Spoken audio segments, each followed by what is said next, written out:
یادکردنەوەی ئەم جۆرە موناسەبەتانەوە داکۆکردنە لەسەر کەلتوری خۆمان، محافەزەکردن لەسەر کەلتوری خۆمان، پێداگرتنە لەسەر کەلتوری خۆمان کەوا پێویستە ئەم شتانە بکرێت بۆ سەرجەم و هونەرمەندە کەڵانی کەوا سەردەمانکی زوو ژیاون و شیوا لە بەردەمیان نەبووکەوە وەک پێویست بڵاو بنەوە، بەڵام ئەم یادکردنەوە زیاتر دەوری بینێ ڕۆڵە بینێ لەوەی کەوا زیاتر بڵاو بنەوە و ناخیان بچێتەوە ناخی گەنجە تازەکانمانەوە.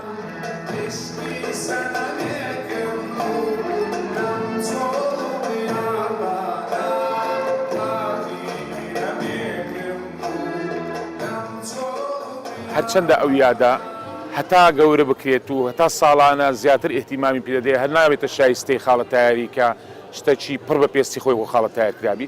هاوکاری بکرین لە شوێنان و لە حکومەت هاوکاری بکرین ساڵانە ئەو یادا هەموو ساڵێک دەیکەینەوە و لە وەختی خۆی و لە کاتی خۆی و ساڵ بە ساڵیش چاتری دەکەینەوەی شاڵ.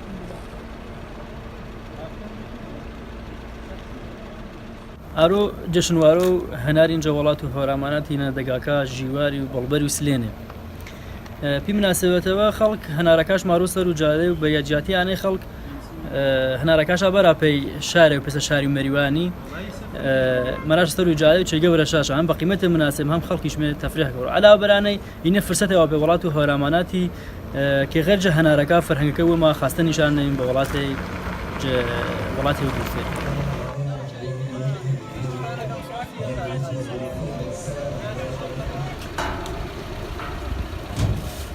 یاگەی کەینا دەشتە نەچەکێنەشماچە باخی و سلێنێ و ژیوارینێ چێگەنە ئێمە هەناری ماهەنی یەرچوان و هەناری ماهەنێ هەناری ساوا ماهەن تشمان مەلەز هەناریشمان پێڕۆبەناری هەناری کەویندێشە هەنار و باخ وێمانە چێگەنە بە دەستماردێنێ خاک و ئاو وێگەی فرەعالاری خاکش حازڵ خەیزە ئاو هەواش فرەوە شاریماتە دڵاری پاکاری چێوەکە بە دەستمێن تەبیعین 100%.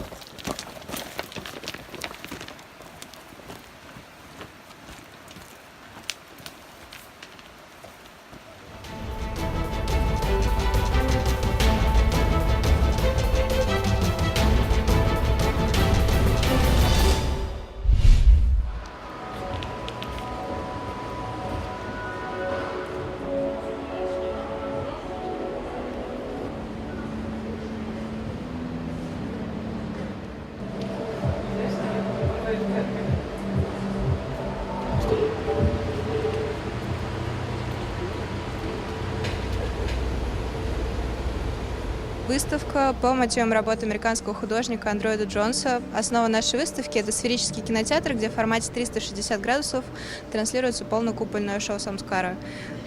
Такого еще не было ни в Москве, ни в России. Выставка продлится еще до конца года, до 31 декабря 2018. Я хочу пригласить вас всех посетить нашу выставку.